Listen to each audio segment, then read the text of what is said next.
Part 34. Doomsday Special Forces.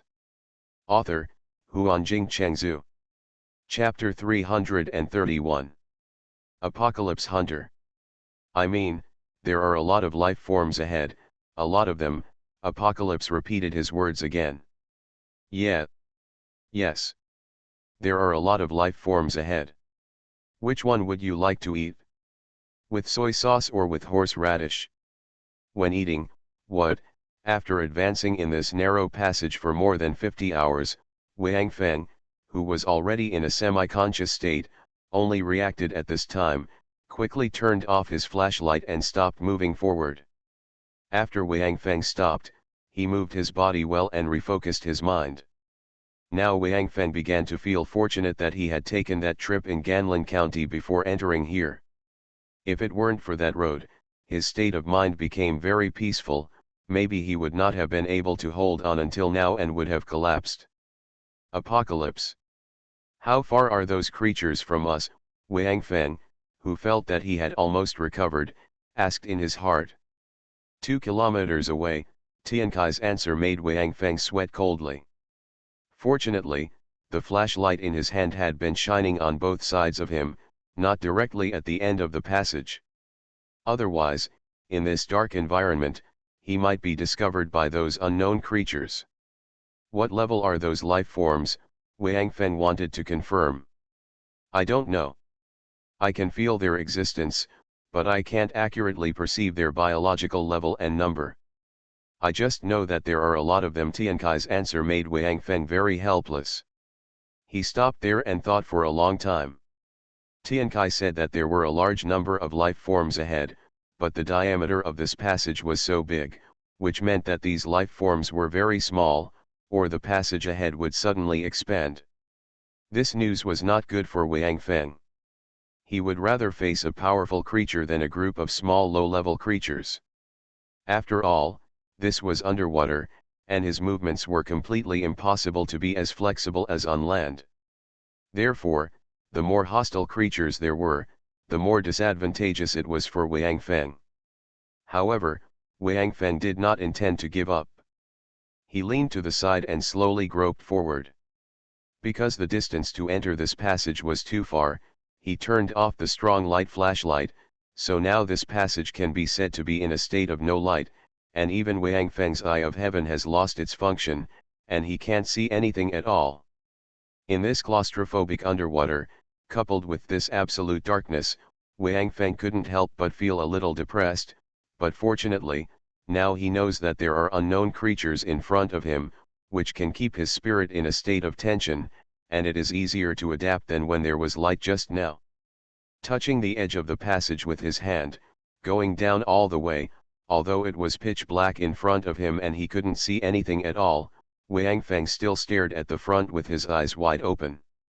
Although Wang Feng speculated that since these creatures in front have been living in the dark, the environment with light may make them uncomfortable and bring some advantages to themselves. But now Wang Feng wants to confirm the types and numbers of these creatures first. Of course, it is best to know their levels and abilities. Wang Feng just rubbed forward little by little. Although it was a little slow, it was at least safer. The markings on the map given to him by the old man and the warnings given to him by the old man all told him to wait until he reached the standard of a level 5 creature before entering here, but now Wang Feng has not reached the standard of a level 4 creature, and he has already arrived here. Level 3 evolvers can only be regarded as the threshold of entering level 3 creatures. On land, Wang Feng may be able to compete with level 4 creatures with the sharpness and supplies of Apocalypse, but in the water, Wang Feng, whose combat power has been greatly reduced, whether he can kill a high-level level 3 creature is unknown. That's why Wang Feng is so cautious. Now there are still 2 months before the second upheaval. Wang Feng still has a lot of time. At least, he can get the useful thing that Apostle Peter said within 2 months. For Wang Feng, it is worth the trip, and the compressed oxygen and strong light flashlight he brought can completely allow him to persist in this underwater for this period of time. Wang Feng walked forward cautiously while listening to the distance reported by Tiankai. When the number became 500 meters, Wang Feng began to approach more slowly. With the faint cold light on the pointer scale of the military watch, Wang Feng found that from the time he sensed these creatures to now, this distance of more than 1 kilometer, he actually spent more than 10 hours. This speed is even slower than crawling on the ground, but Wang Feng did not think there was anything wrong with being slow. After reaching this distance, Wang Feng slowed down his speed even more, because he knew that if the creatures in front of him had always lived in the dark, then they must be very sensitive to the water flow.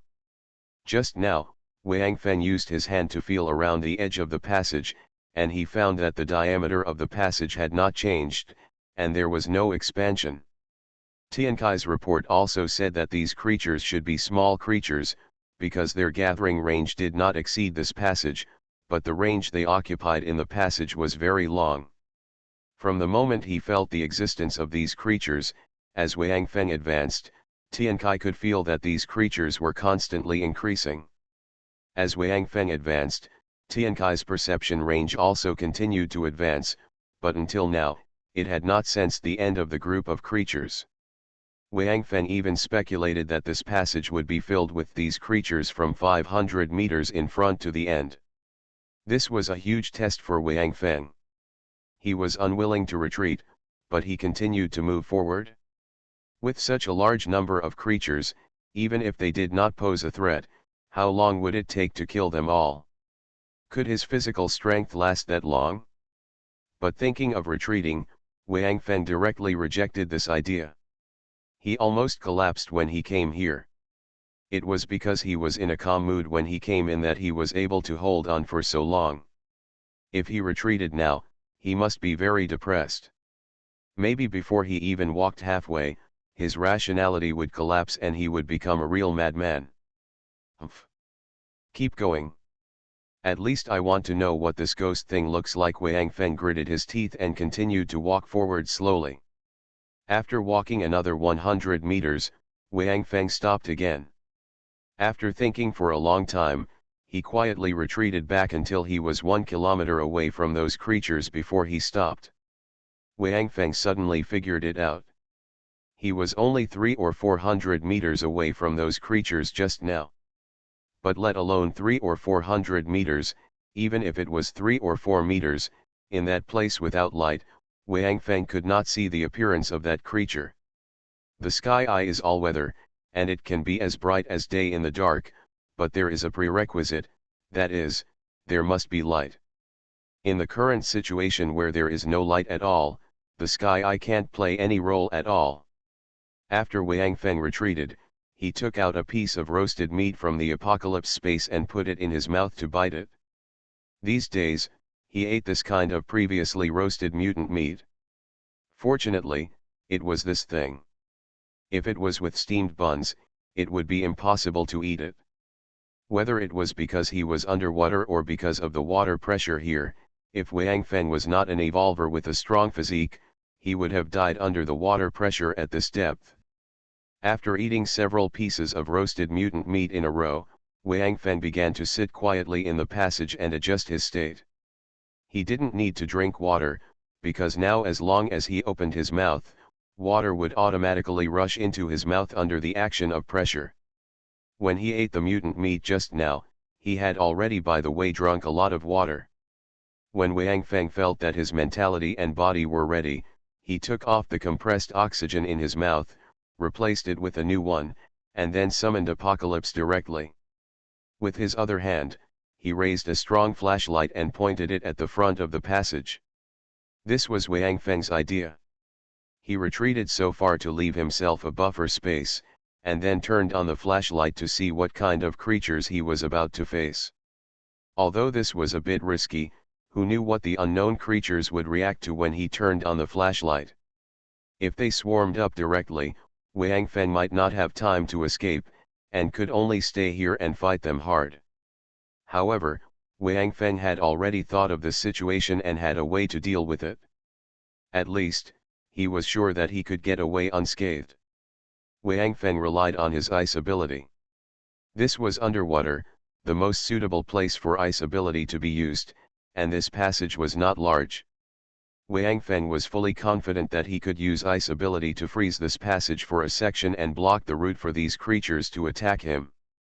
Of course, this would definitely cost Wang Feng a lot of energy, so he could only use this method to escape, and could not rely on this Ice ability to kill all these unknown creatures.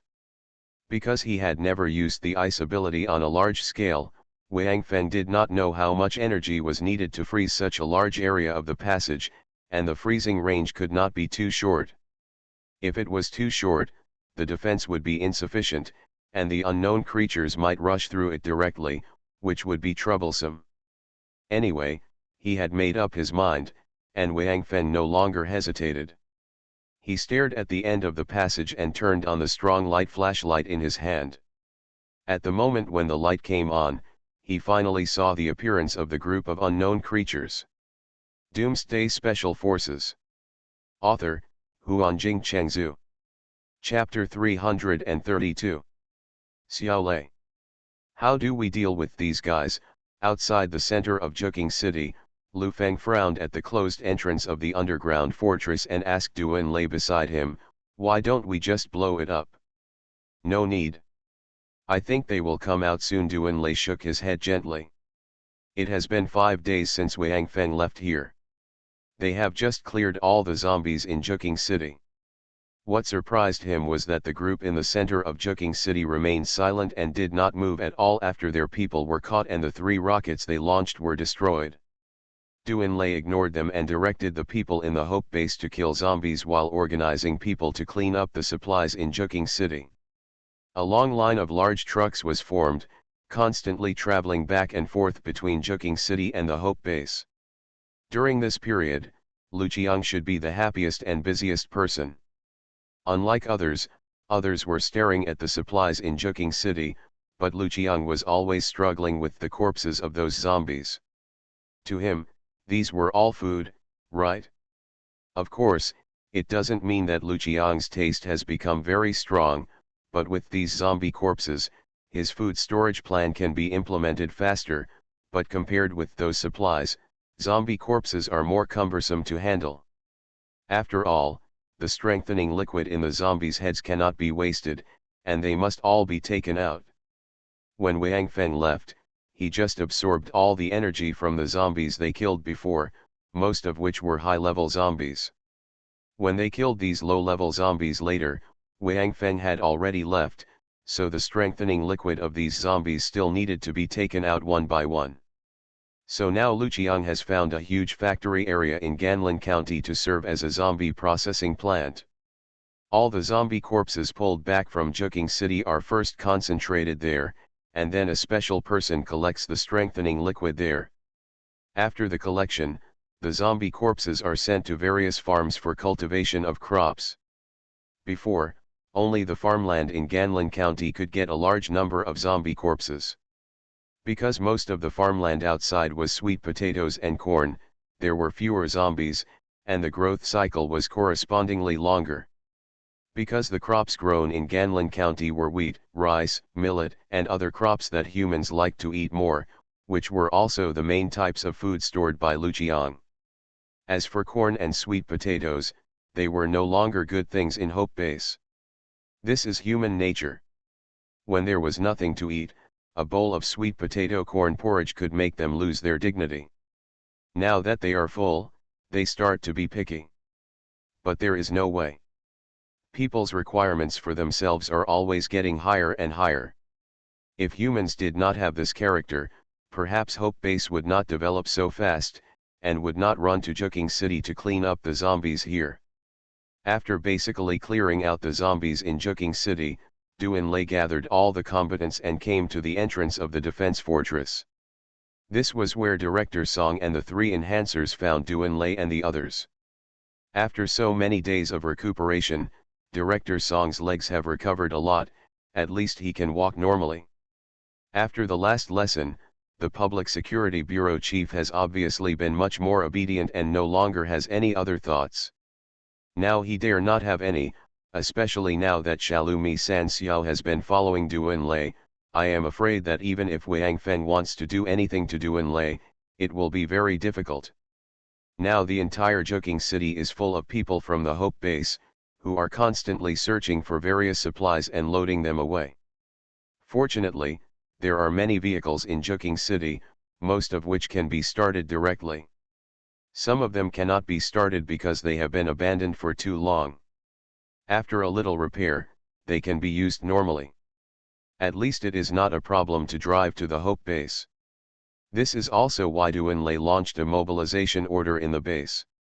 As long as they are adult men, they are basically all mobilized to prepare for a concentrated assault to plunder Juking city, and then on the way back, they will also carefully clean up Haki city.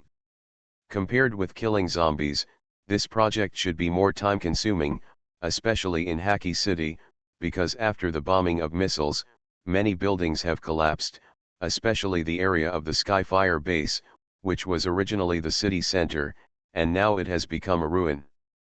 But there are still many materials that can be used. Doomsday is thinking far ahead now. He doesn't want to waste any materials that can be used in the future. Even if it is the steel in the ruins, Doomsday wants to get it all out and take it away. They can build a steel mill in the future, but mining is troublesome, so these relics before the end of the world are more important. At this time, the people in the defense fortress have all gathered together. Of course, all the people here refer to the nobles. As for the untouchables, no one wants to pay attention to them for the time being, but because of the arrival of Wang Feng and others, the lives of these untouchables have improved a lot in the past few days. At least no one is torturing them anymore, and the nobles are not in the mood to do so. Instead, they feel happier these days and can eat their fill. This is the theory of relativity of human heart. When one moves from an extremely bad environment to an even worse environment, one's heart will be satisfied because the quality of his life has improved. And from a very happy environment to a relatively happy environment, that person's heart will become dissatisfied because his quality of life has declined. Therefore, the happiness or unhappiness of human life has little to do with his living environment. It mainly depends on what he thinks in his own heart, so there is a saying that a contented person is always happy, and this statement is absolutely the truth. Governor Guo. Are you sure we want to go out? Mayor Fu looked at Guo Huazhen with some anxiety and asked. To be honest, he seemed to be a little afraid of Wang Feng and others outside now, because those people were too powerful. In front of this, people like him have no ability to resist at all, and according to his own understanding of soldiers, soldiers have a very sense of justice. Once he knows the actions they committed in this underground fortress, I am afraid that they know one can survive. Of course. They already know our existence. There's no point in hiding. Don't forget, Director Song is still in their hands. Guo Huazhen pointed to the surveillance screen. The man standing behind Lu Feng looked a little confused. The flattering Director Song said. He is also one of the people who can open the door of this underground fortress. If we have been hiding down there, they will probably get to the door of the public security headquarters. We can seal all the other doors, but we can't seal that door. After all, this fortress is for emergency use. There is an emergency switch outside, and we have no way to control it. Besides, are you sure that none of them have the ability to open the lock? Now that we know our existence and have found our location, we can't escape. Then, let's leave through other exits. There are more than 20 exits. We will scatter and escape. They won't have time to catch up, another evolver said. He is an evolver, and he is very confident that if he escapes, as long as he doesn't, it shouldn't be a problem to survive in this apocalypse by provoking a large group of zombies. Although he doesn't understand the situation outside, it can be seen from the surveillance that although there are thousands of evolvers outside, there are still only a few evolvers in the outside world. Existence of Pi. Because of Doomsday's mobilization order, there are still a large group of ordinary people and enhancers outside searching everywhere in Juking city. They can clearly see it from the surveillance. Doomsday and the others also discovered those surveillance cameras, but Doomsday specifically ordered that no one should destroy these cameras, because he wanted to take the set of surveillance equipment back and install it in the Hope Base. Hope Base also has similar equipment like this, but the surveillance range is far smaller than the one in Juking City. Seeing such a good thing, Doomsday certainly won't destroy it. It's useless. Have you seen the people here? There are so many people, and they are all led by evolvers. Those thousands of evolvers are distributed among those ordinary people. It is the same no matter where we go out, and they are scattered. After that, it will be easier to be caught by them. It is better to go out and see them openly. You just need to remember what I told you and blame everything on Secretary Lin and Director Song. Guo Huazhen sighed and said, as long as we can deceive them at the beginning, I believe that not only can we survive, but we can also live well in the future. Did you see it? Their leader is this young boy, and he is still a soldier. This kind of guy must still have a passion for serving the country and the people. We only need to blame those sins on Secretary Lin when we go out, and then praise them more, and we can win their favor. You must remember that after you go out, don't be like that poor guy outside, groveling. Look, huh? Fortunately, he is still a police chief, and he doesn't even understand the character of a soldier. What soldiers hate the most is this kind of spineless coward. As long as we act righteously and are not afraid of death, he will choose to believe in us instead of that poor bastard who is begging for mercy. We must remember that you won't kill people at will. The tougher you pretend to be and the less afraid of death, the more they will appreciate you and the less likely they will kill you. Guo Huazhen said confidently. Then, he took one last look at the people around him and asked, "Do you remember everything?" Hearing Guo Huazhen's question, everyone around him looked at each other, and then nodded together. Mayor Fu. Have all the previous videos been destroyed? Guo Huazhen turned to look at Mayor Fu and asked with some worry. He had already issued an order before to remove all the people under surveillance after entering the underground fortress. All records were destroyed, so that if Wang Feng and the others wanted to know what happened underground, they could only rely on what they said. You are listening to Novels at Bless Up channel. Wish you happiness and luck. Please subscribe to receive new novels.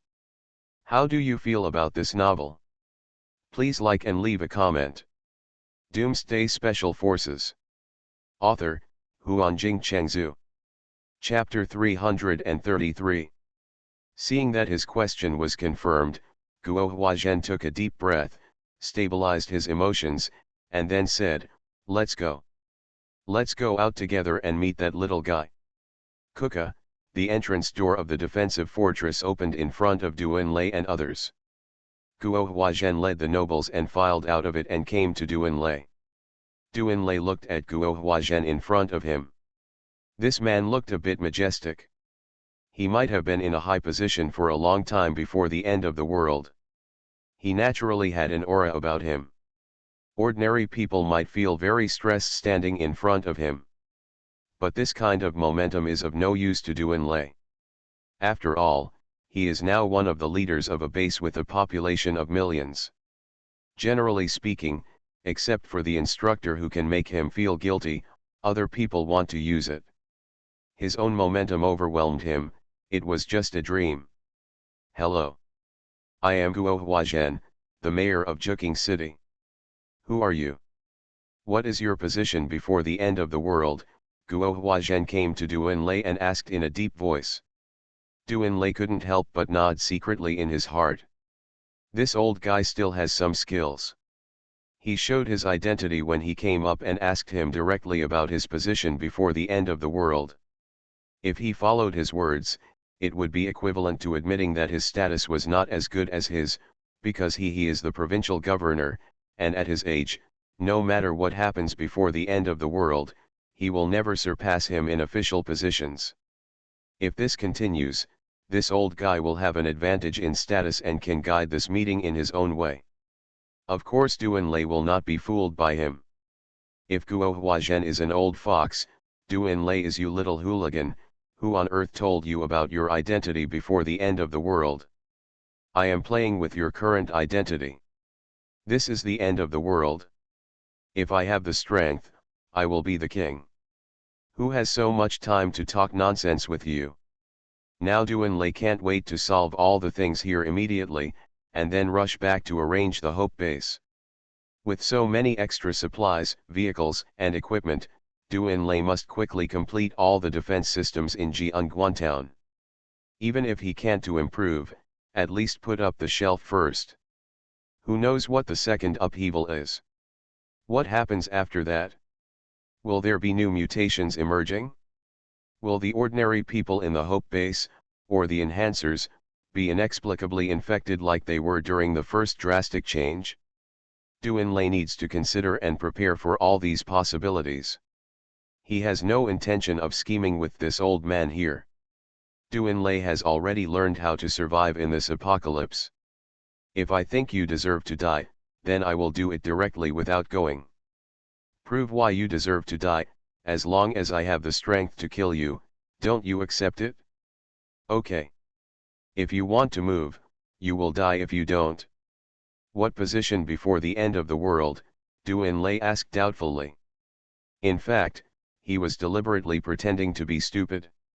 That's what you did before the end of the world, Mayor Fu on the other side interrupted to remind him. Oh. That, Doomsday seemed to suddenly realize, before the end of the world, I was a cuboid concrete moving engineer. Doomsday reported a long title in one breath. Rectangular concrete moving engineer, Guo Huazhen frowned. What kind of profession is this? Why haven't you heard of it yourself? He turned back to Mayor Fu Qiujun and found that the mayor was also confused and shook his head at him. Even Lu Feng, Gui Weivong, and others around Doomsday had never heard Doomsday mention his title before, and they couldn't help but look at each other in awe. Hey! What's the profession that Boss Doomsday mentioned? It sounds awesome, Li Fei approached Martian and asked in a low voice. Awesome yarn. I was doing this before the end of the world, Mars said without looking back. Mars. What did you do before the end of the world? Hao Shui also asked strangely. That's what Boss Doomsday said. Cuboid concrete mobile engineer, Mars replied matter-of-factly. What the hell are you talking about? Hao Shui was furious. Brick mover, Huo Xing suddenly reduced his title to 3 words. Holy shit, everyone around Martian said with disdain, and then all looked at Doomsday with admiration. Damn it, Boss Doomsday is Boss Doomsday. A title like this can make him speak so poetically and obscurely. It's hard to understand, and it's hard to understand. When Martian saw everyone's expressions, he couldn't help but feel discouraged. They were all just moving bricks. How could he despise himself and admire Doomsday? Isn't this unscientific? Boss Doomsday is not as handsome as me, isn't he? And there is a scar on his face. Martian's explanation voice was very low, and they were gathered a few meters behind Doomsday, so Guo Huazhen and the others did not hear Martian's term explanation, and it was difficult to ask Doomsday's profession in detail. What? I just think this seems to be a relatively unpopular professional engineer. Hello, Mr. Engineer. What's your surname? Guo Huazhen and the others didn't know that title, so they simply stopped researching it.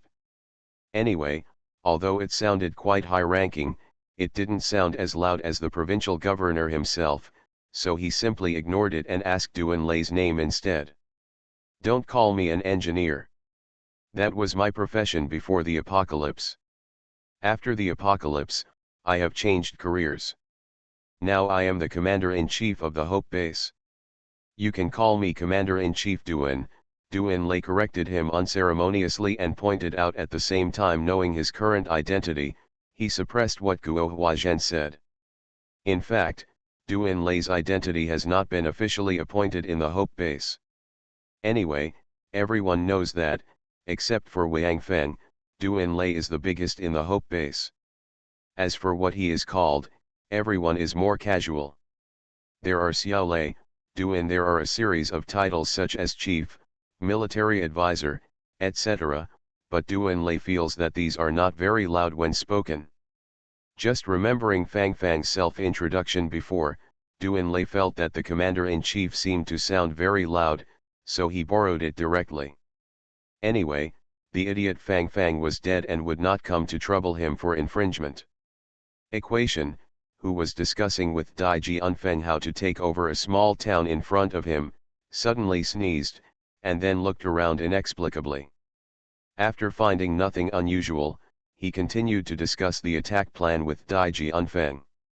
Hope Base, a glimmer of light flashed in Guo Huijian's eyes, and then he said with a smile, "What a young man. I didn't expect Mr. Engineer to be so powerful and able to build a base. Looking at these people from Juking City, you can tell that your base should be very good." "Powerful, haha. I, the governor, am really ashamed that I am trapped here by these zombies when the people need me most. I have no choice but to worry. It seems that you have done more than me. As the provincial governor, I am really ashamed. On behalf of the people of Xilin province, I thank you. Thank you for saving them. Now that I am out of trouble, you will definitely lead me. The people will get out of this predicament and overcome this apocalypse. Victory will eventually belong to us." Guo Huazhen said loudly and unexpectedly, exuding a kind of awe-inspiring righteousness, which made people believe that his words came from the bottom of his heart. Duanlei smiled slightly. "Don't be so polite, Governor. These people I saved now belong to my Hope Base. No outsiders are needed to help them thank me. However, I still have some questions to ask, Governor. I hope the governor can answer truthfully and not waste our time." When Duanlei said this, his tone was already very rude, because Duanlei knew what this guy was planning from what Guo Huazhen said. Although the old guy seemed very imposing and had a sense of justice when he spoke just now, it doesn't look like he's pretending, but Duanlei already knows these people. Their performance outside has always been very good. No matter what they say, they can make people believe that it comes from the heart. In fact, these guys are the real movie kings, much better than those little fresh meat. Well, if it weren't for the fact that they don't earn as much as they do from acting as officials, once they change careers, the film and television industry will be completely transformed. After hearing Duanlei's words, Guo Huijian's expression did not change at all, but his eyes changed slightly. He seemed to be thinking about what to say next, but he was thinking about it. Mayor Fu Qiajun beside him did not think about it and spoke immediately. Reprimanded Duanlei and said, "How are you talking to the governor? Do you have such an attitude? This is the governor, the parent of the people of Xilin province. Is this how your family teaches you to talk to your elders?" Hearing Fu Qiajun's words, Duanlei narrowed his eyes, and murderous intent emerged in his eyes. He dared to mention his parents. Although Duanlei was also from Heilong City, his parents were not in Heilong when the apocalypse happened. Instead of going to the city, they went on a trip, and now they are nowhere to be found. Duanlei doesn't even dare to think about them. The words of the idiot in front of him undoubtedly hit Duanlei where it hurts. "Yeah. You're right. I really shouldn't have said that," Duanlei nodded. Seeing Duanlei admitting his mistake, Comrade Mayor Fu nodded with satisfaction. Young people are not afraid of making mistakes, as long as they are willing to admit them. It seems that today what Governor Guo said is really right. With this little guy's tricks, he is no match for old fritters like them. Am I too damn polite? Duanlei turned to ask Lu Feng beside him. Lu Feng immediately nodded his head with an expression of "you finally woke up," while Guo Huazhen and others on the side listened. Duanlei's expression changed when he heard these words, but before they could react, Duanlei turned back and shouted loudly. "Hold your humming heads with your hands and kneel on the ground. I have something to ask you. If you don't do it within 3 numbers, I'll kill you." After hearing Duanlei's words, Guo Huazhen and others were suddenly stunned and looked at each other, not knowing what they should do. Doomsday Special Forces. Author, Huanjing Chengzu. Chapter 334. Guo Huazhen and his men were at a loss, but after Duan Lei gave the order, all the people on Duan Lei's side surrounded them, including the guards behind them, and directly surrounded Guo Huazhen and his group of more than 1,000 people. Secretary Lin said before that they still had more than 5,000 people and did not lie to Wang Feng and his group. Although the total number of people who first entered the underground fortress reached 7,814, among which more than 1,000 people were from Guo Huazhen's side, as for the rest, they were all ordinary Juking citizens, that is, people they later called untouchables. However, after such a long time, the population inside has become more than 5,000, not even 5,100. Those fewer people naturally died in the hands of those nobles because of making mistakes. This is because they were afraid that they would have nothing to play with if they all died, so these nobles used them sparingly, so that so many untouchables could still survive. Now, because of Guo Huazhen's order, all these nobles walked out of the underground fortress. It was too late to go back. The guards surrounded them and pointed their rifles at them. For a moment, the atmosphere on the scene suddenly became tense. "What are you doing? You are soldiers, not bandits." A guy behind Guo Huazhen remembered what Guo Huazhen said before, that he should act tougher, because soldiers hate spineless people, so he felt that at this time, he should stand up and act tougher, showing that he is a tough guy. "Do you think that you can scare us with more people? Let me tell you.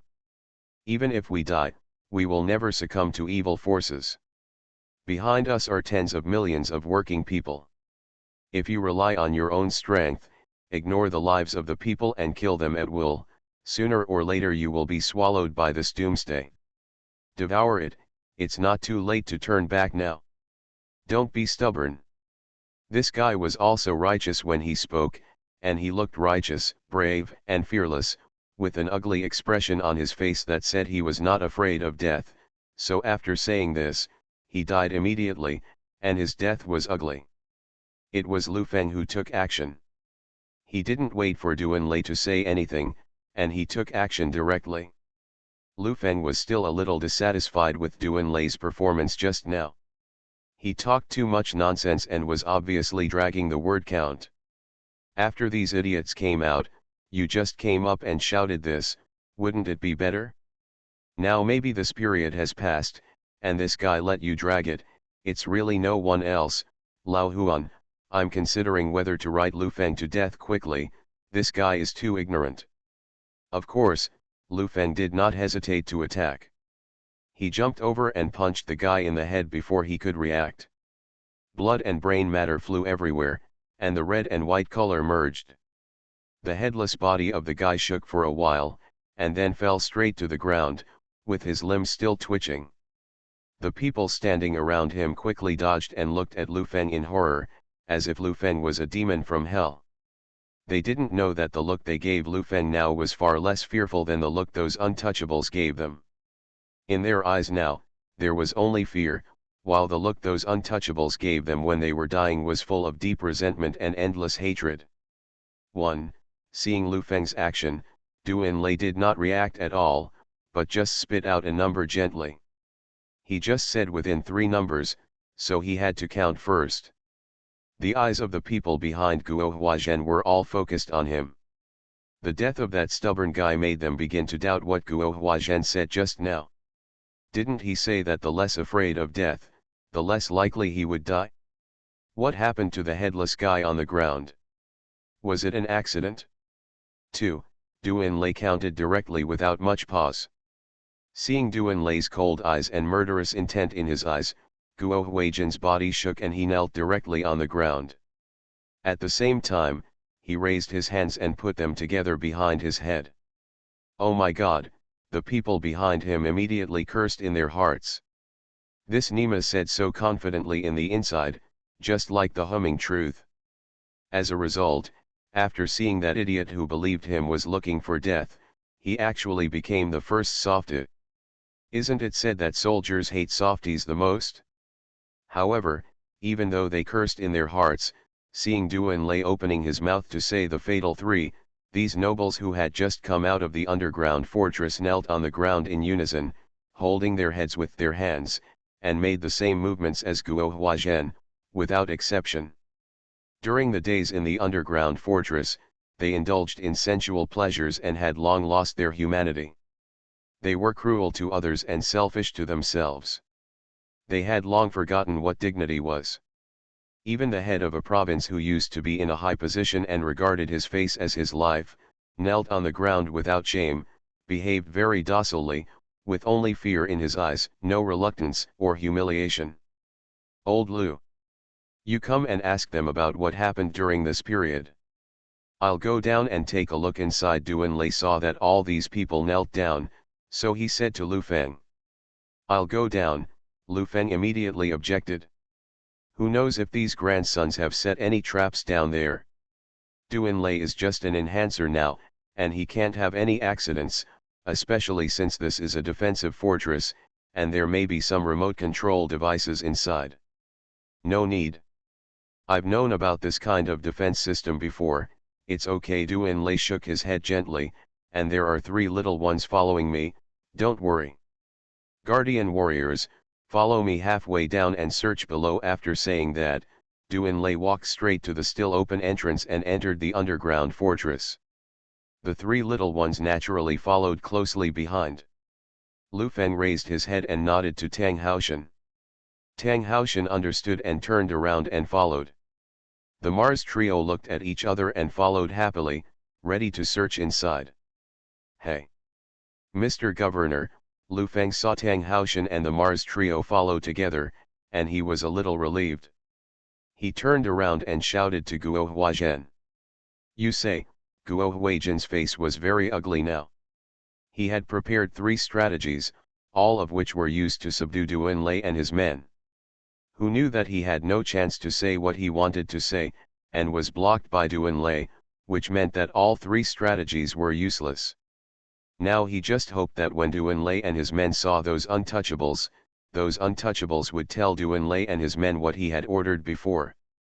Guo Huazhen wanted to kill all those untouchables before, but he thought of Director Song being captured, and there were 3 other enhanced people who were captured. The situation here could not be concealed, so he could only make plans on these untouchables. So, Guo Huazhen specially made up a set of rhetoric, asking these people to teach those untouchables that those who learned it could get enough food, which was naturally a good thing for those untouchables. Not to mention just telling a few lies, as long as they were not pulled out, they would be willing to do anything. Fortunately, these people did not see with their own eyes how these nobles dealt with those who were pulled out. They only knew that after being accused of making mistakes, none of the people who were pulled out could return to their group, and they never saw them again. Such a result easily made people wonder what happened to these people. Therefore, basically, when the nobles appeared, these people would secretly pray that they would not pull them out. Now these nobles did not pull people out, but instead asked them to directly point out that Secretary Lin abused them. For these people, this was not a lie, because Guo Huazhen basically did not show up. This underground fortress was in charge of Secretary Lin and Mayor Fu. Every time they came to catch some untouchables to go out for playing, Secretary Lin would basically be there. Because he had to count and prevent excessive consumption of these untouchables. After all, they could live for another 5 years. There were only so many untouchables. After they were all played to death, there would be no more to play with. Therefore, these people basically knew Secretary Lin, and naturally their impression of him was not much better. Now that Duanlei and his men have gone down, Guo Huazhen is a little uneasy, because from now on, his life is equivalent to relying on those untouchables to control it. Of course, the most important thing is to rely on Duanlei and his men, especially when Lu Feng killed someone just now. He didn't even blink his eyes and smashed a person's head with 1 punch. It seems that compared with the people on his side, even if it is still a little worse, it is not much worse. Now when he heard Lu Feng calling him, he dared not neglect it, and immediately responded respectfully, fearing that if he answered too late, Lu Feng's fist would hit his head. "Didn't you say that there are more than 5,000 people here? Why are there so few people coming up? Where are the others?" Lu Feng was not polite and asked the question directly. "Oh. Those untouchables, citizens who are not used to the light, don't want to come out because they have been underground for a long time." Guo Huazhen casually said the name of those citizens by his group. Fortunately, his brain turned quickly and added another sentence to save it. "Stayed for a long time," Lu Feng frowned. "What kind of reason is this? Could it be that there is an ambush below? But if there was an ambush, they wouldn't let the biggest leader on their side come out, right? But just in case," Lu Feng picked up the intercom and told Duanlei about it, and then he felt relieved. Lu Feng naturally didn't know that there were indeed 4,000 people below, but they were all ordinary people so far, and they were locked up, so there was no way to ambush Duanlei and his men. Moreover, because this defense fortress had just been built, there were no weapons or defense systems at all. Only the set of monitoring equipment was considered a professional configuration of the defense fortress. The local government had no right to equip other equipment. It had to be reported to the military, and the military would coordinate and dispatch troops before it could be officially installed and put into use. Doomsday Special Forces. Author, Huanjing Chengzhu. Chapter 335. This means that this underground defense fortress is actually just a shell now. It is not really put into use at all, and it does not have much combat effectiveness. If the defense firepower point is fully equipped and all the garrison troops are in place, according to the scale of this defensive fortress, even if Wang Feng and the others attack with all their strength, it will be difficult to win.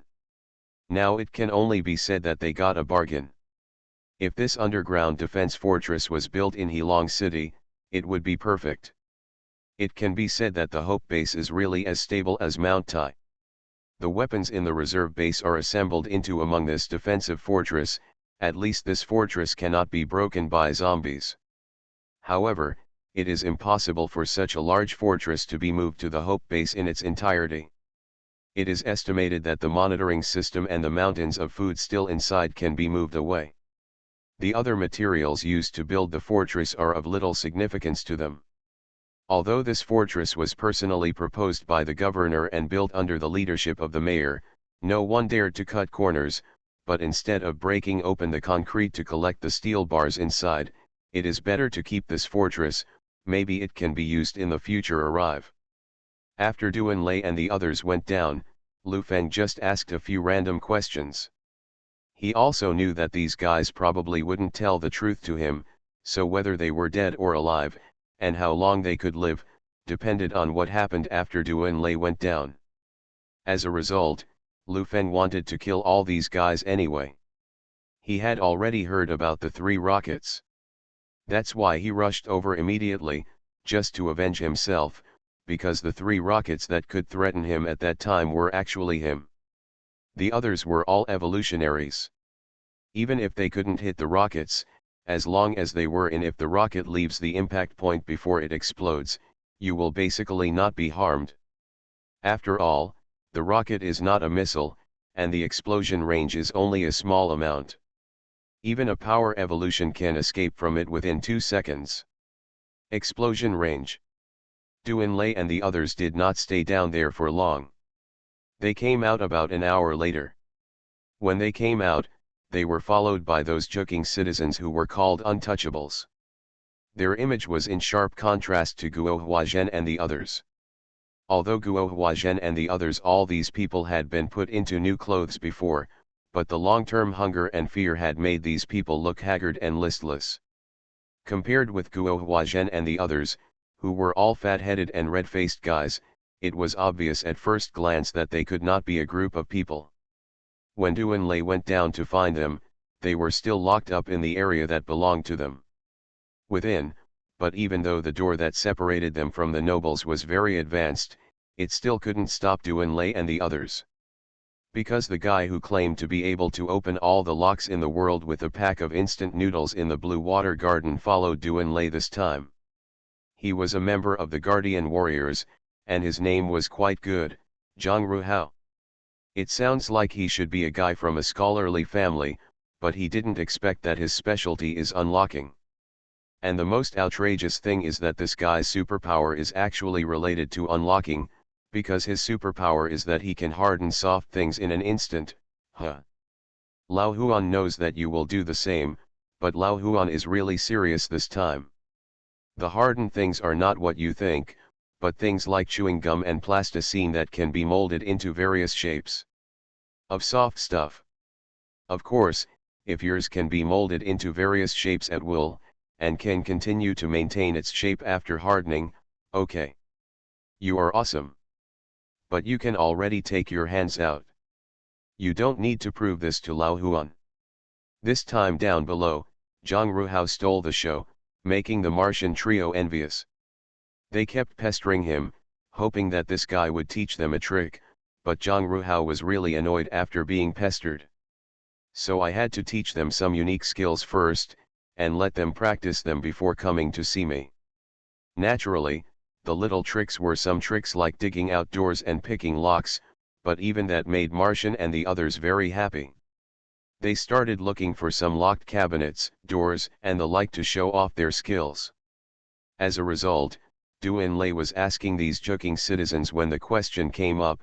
Mars, who had gained a lot, ran over and showed Duan Lei a tablet player with burning eyes. This was what Martian found when he pried open a locked drawer in a noble's room. What happened inside was, coincidentally, the whole process of the torture of a man who survived after being cut into a skeleton. Duan Lei saw it halfway through. He threw the tablet player back to Mars and walked out with a livid face. In fact, when Duan Lei saw the images of these people and their positions just now, he already had some judgments in his mind. Now coupled with this video, it completely confirmed his thoughts, and he strode outside, came to Guo Huazhen, looked at him quietly, and then asked softly. About those people below, your people. Do you have anything to explain? Guo Huazhen's body trembled, then he raised his head and looked at Duan Lei carefully. He knew from Duan Lei's expression that something was definitely wrong with him, but since Duan Lei didn't take action as soon as he came up, it meant that he still had hope. So he took a deep breath, stabilized his emotions, and then looked at Duan Lei and said calmly. Well. At that time You don't need to start like that, just say who should be responsible for those people. As soon as Guo Huazhen started to speak, Duan Lei interrupted him directly, thinking, I really want to make up the word count, no way. Okay. To be responsible for what happened to those people, the first thing is my secretary, Lin Qiang.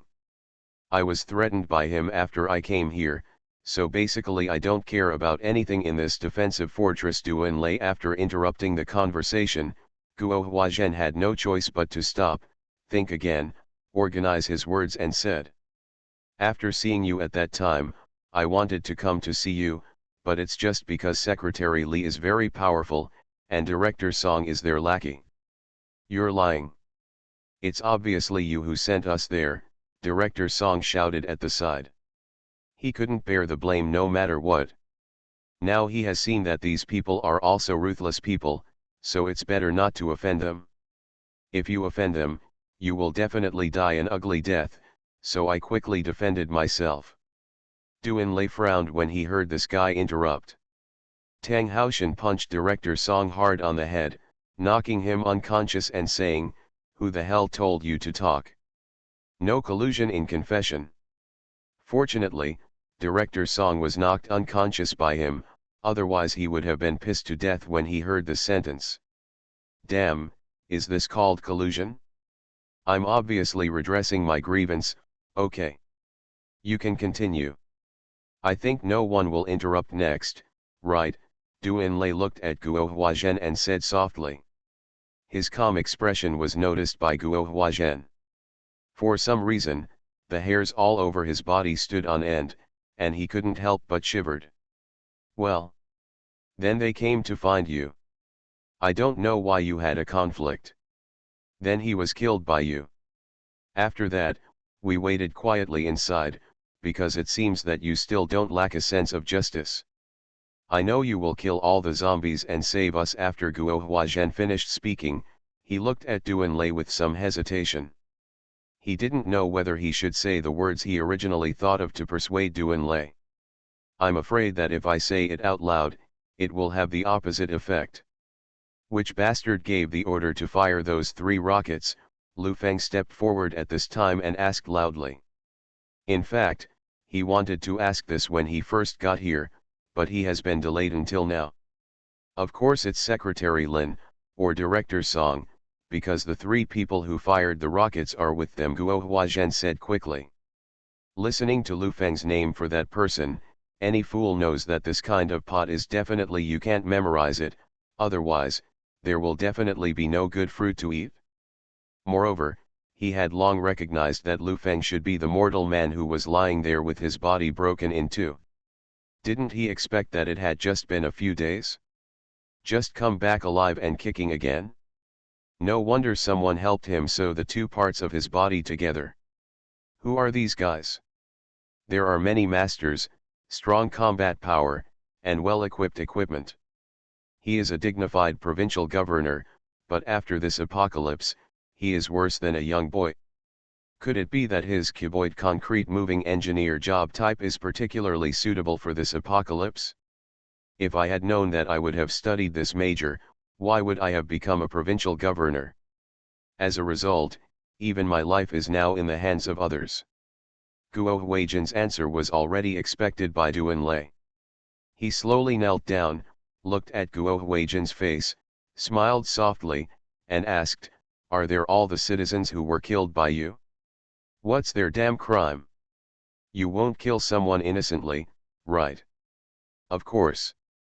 I am the governor and I will never break the law without knowing it," Guo Huazhen replied in a cold sweat. "Do you know the difference between us?" "No, it should be the difference between me now and you, that is, you will always find some high-sounding reasons as an excuse to do what you want to do, but I don't need to do that now. As long as I think what I am doing is right, I will do it without any excuses." After Duanlei finished speaking, he stood up, took the tablet player that Martian was still holding in his hand, clicked on the screen, and froze on the shot of the man who was cut into a skeleton but was still walking, and showed it to him with a calm face. The people behind Guo Huazhen looked at it and said, "Who did this? Stand up. As long as you show your skills again and turn the governor into this, I promise not to kill you. This is not a trap. Neither I nor my men will kill you. When we leave here, you will still be alive. You only have one chance. It's up to you whether you can seize it or not." After Duanlei finished speaking, he didn't rush him, he just waited for them quietly. You are listening to Novels at Bless Up channel. Wish you happiness and luck. Please subscribe to receive new novels. How do you feel about this novel? Please like and leave a comment. Doomsday Special Forces. Author, Huanjing Chengzhu. Chapter 336. Seeing the image on the tablet, Guo Huazhen's face suddenly turned green. Then he turned around and glared at Fu Qiaojun. He clearly asked this guy to destroy all the images. Why can Duanlei still show this now? Fu Qiaojun also felt that he was wronged. What he deleted was the data of the surveillance system of this underground fortress. These were taken by others. How could he have the time to find them one by one? Besides, Duanlei's video is the most circulated among the nobles, because so far, only this guy has succeeded, and the others have already died halfway through their works. Lu Feng also saw the tablet player in Duanlei's hand. Although he had not watched the complete video, he guessed that he knew what it was, but he just narrowed his eyes without any indication. After hearing Duanlei's words, those people behind Guo Huazhen all looked at one person in the crowd, because the author of this video was him. Although they did not directly testify, their eyes undoubtedly let that person know that they were. There is no way to escape. Are you telling the truth? The man gritted his teeth, walked up to Duanlei and asked, I turned him into this, are you really not going to kill me? You can choose not to believe it, Duanlei said coldly without answering directly. For this kind of person, Duanlei only has deep hatred in his heart. Such inhumane people should not appear in this world at all.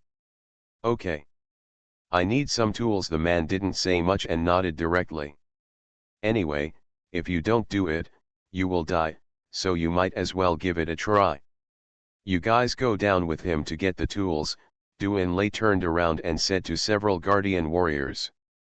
Seeing the guardian warrior leading the man back to the underground fortress again, Guo Huijin's body trembled. After his face flashed uncertainly for a few times, he struggled and said to Duanlei, he did that thing. I have nothing to do with it. Even if it's punishment, it should be punishment for him. Why did you choose me? Didn't I just say that I just think I'm doing the right thing? There's no need to give you a reason. I don't need a reason to do things. If you insist on one, fine. I'm happy. Is this reason enough? Duanlei said calmly. After hearing Duanlei's words, Guo Huijin's eyes showed despair. This young officer was not as easy to deal with as he thought. He did not play according to common sense at all. He had no way to deal with this kind of opponent. According to their rules, no matter how evil, cruel, or inhumane what you do, as long as you have a reason that sounds more reliable, you can do it openly, even if it is the reason you said. No one will believe it, not even yourself. Even in the underground fortress, when they, the nobles, used violence against the so-called untouchables, they would arrest them only after they came up with high-sounding reasons and proved the evilness of those who were to be pulled out. It's impossible to arrest someone just by saying I'm happy. What the hell is this reason for? You can't convince the public at all. Even when Guo Huijin selected his harem, he used the pretext that these beauties seemed to be suspected of being infected. For the safety of other citizens who were with them, they needed to be taken away and in depth with them first. We checked their bodies to confirm that they would not be infected before putting them back. As for the fact that none of these beauties came back later, it was naturally because there were too many people checking their bodies and the procedures were cumbersome. Guo Huijin's face was livid, and he struggled in his heart for a long time. When he saw the picture in the player in Duanlei's hand again, a determined look suddenly flashed in his eyes, and then he opened his mouth, intending to bite his tongue and commit suicide. Tang Haoshan, who had been paying attention to him for a long time, directly cut him on the back of the head with his palm and knocked him to the ground. He also fell into a coma. For Tang Haoshan, a former soldier, even a first-order evolutionist wanted to knock him down.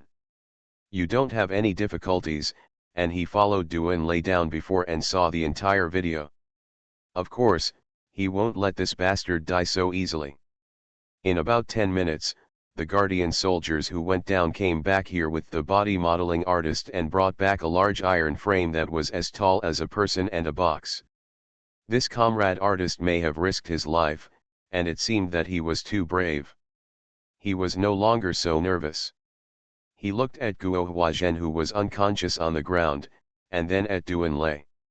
His heart skipped a beat, and he directly picked up Guo Huijin and fixed him on the iron frame.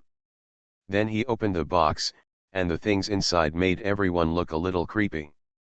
Inside the box were all kinds of knives, large and small, with different shapes. The only common feature was that these knives all looked very sharp. It was really I don't know where this guy got this set of torture tools in this apocalyptic world. However, Duanlei was not interested in asking him this question. When he saw the guy looking at him, he nodded directly, indicating that he could start. The guy then turned around and took out 2 small bags, one large and one small, from the box. He looked at Guo Huijin with a thin-edged knife, took a deep breath, and cut Guo Huijin's skin with the knife. As soon as the knife was cut, Guo Huijin woke up from the pain, but because he had been fixed on the iron frame by that guy, he couldn't move at all, and even his mouth had been covered by a metal. The circlip was stuck, and I could only keep my mouth open, but couldn't close it at all. The guy who was cutting him was not affected by Guo Huijian's screams. It seemed that he had long been accustomed to this situation. He was still concentrating on cutting Guo Huijian's flesh piece by piece from his body. Guo Huijian was forced to look up with his mouth wide open. He could neither see what was happening to him nor speak clearly. He could only keep making ah sounds. The people around him, whether they were from the Hope Base, the nobles, or the untouchables, all focused their eyes on these two people, but their expressions were different. The people in the Hope Base just watched quietly without any action. The nobles were accustomed to this situation. Some people looked at the guy's skillful technique with envy in their eyes, while the untouchables who had just been released were very relieved. However, as time went on, Guo Huijian's flesh became less and less, and his screams became weaker and weaker, and the expressions of these people began to change. Their originally relieved expressions gradually disappeared, and sympathy began to appear. Many people even began to look away, and when they looked at Doomsday and others, there was a little anger in their eyes. Doomsday naturally saw the reactions of these people, but he did not say anything, just a sneer at the corner of his mouth, and a look of disdain flashed in his eyes. The guy might have been threatened because his life was threatened. Although Doomsday did not say what would happen to him if his work failed this time, he could imagine it, so he used all his skills and concentrated on cutting the flesh on Guo Huijian's body. His movements were very skillful, and he did not peel off all of Guo Huijian's skin first, but started from the root of Guo Huijian's thigh.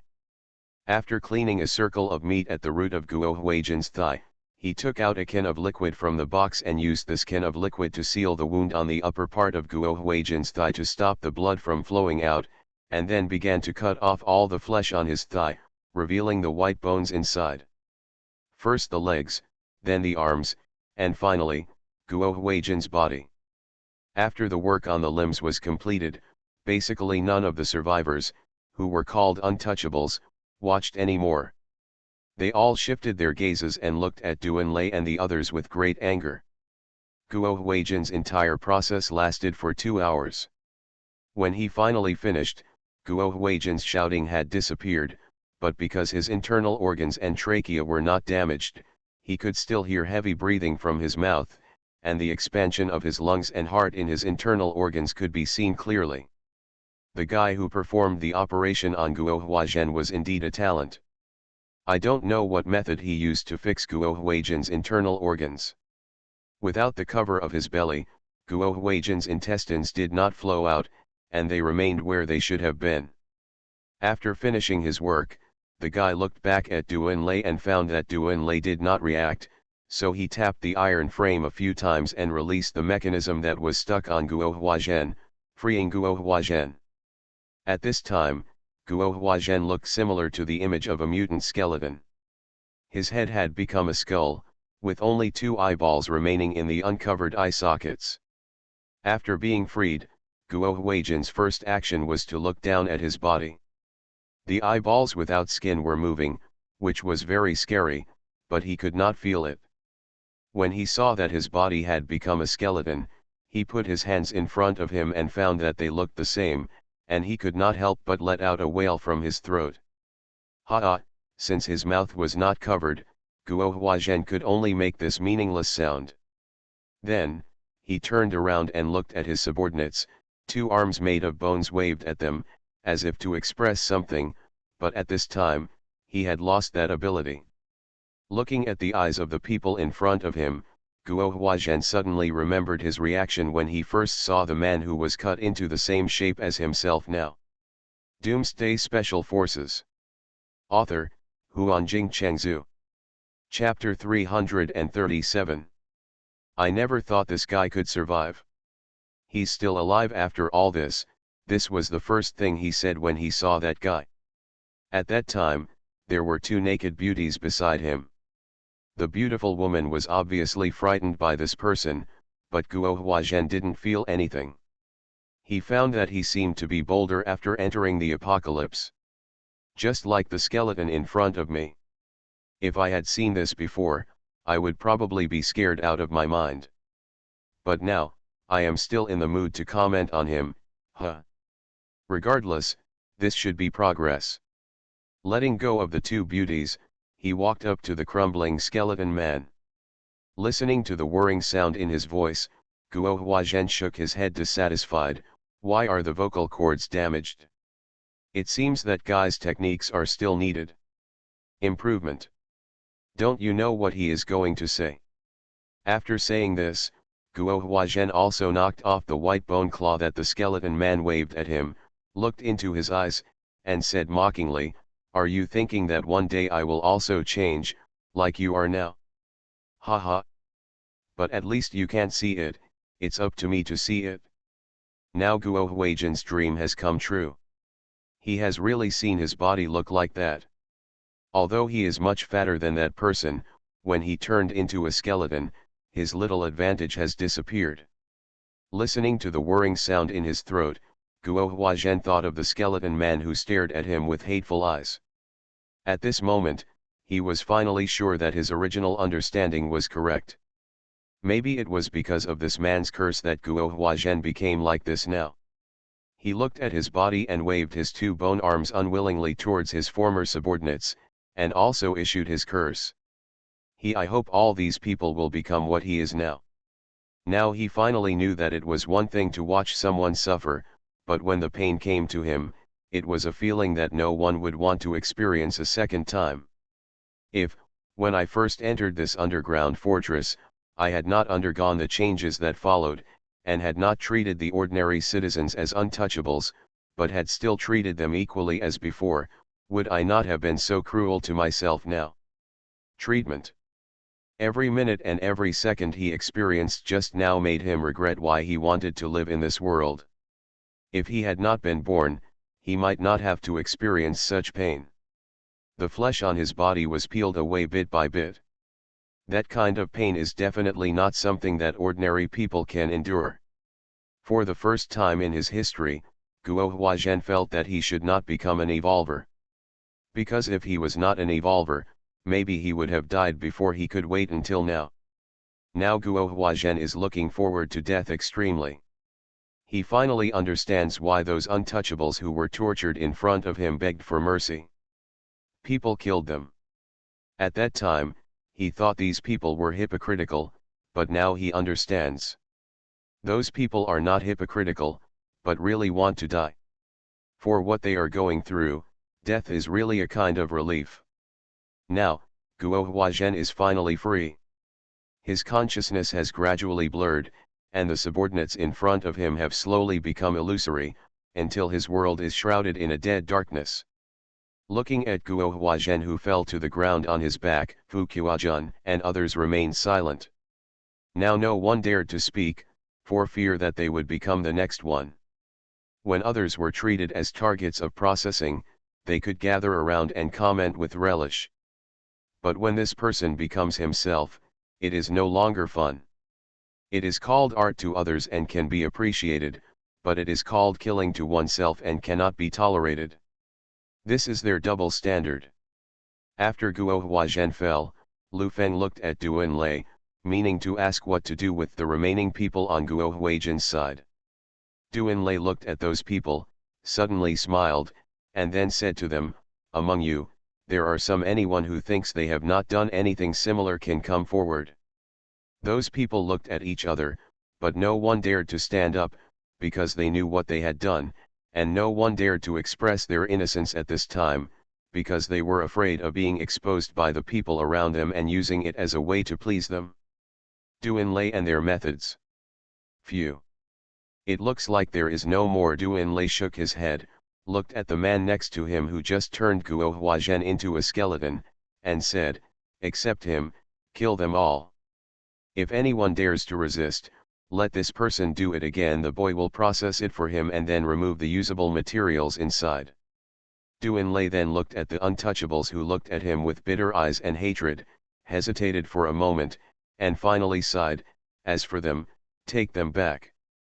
After Fu Qiujun and the others heard Duan Lei's words, they all had a look of despair in their eyes, but they did not dare to run away or resist, because Duan Lei made it very clear that those who resist will be treated the same as Guo Huazhen. They would rather die than be clamped onto that iron frame and have all their flesh and blood cut off. But they still want to beg for life. They know that begging Duan Lei seems to be of no use, so they all turn their attention to those untouchables, seeming to hope that they can help them beg for mercy, because what Duan Lei just said was to kill them if they are brought back, then these untouchables should be considered theirs. Seeing those nobles who were once aloof, kneeling on the ground one by one, looking at themselves with pleading eyes, looking so embarrassed and pitiful, the survivors who had just been rescued seemed a little unbearable, and they heard when Duan Lei arrives, he wants to take them back, but where? What kind of treatment will you get after taking it back? They don't know. Generally speaking, humans are curious about unknown things, but when it comes to themselves, they feel fear. Therefore, these people began to whisper to each other and discuss something together. Tang Haoshan and the others naturally didn't care about this. Duan Lei gave the order and they were to be killed. Anyway, they didn't have a good impression of these scumbags. Duan Lei's question just now made it very clear that none of them could stand up. This fully illustrates what these people have done before. For Tang Haoshan and the others, if they didn't have time now, they wouldn't even want to kill them so quickly. For them, it would be an advantage. The nobles obviously had the same view. Therefore, although they knew that they were about to be killed, they still knelt there obediently. No one dared to stand up and resist.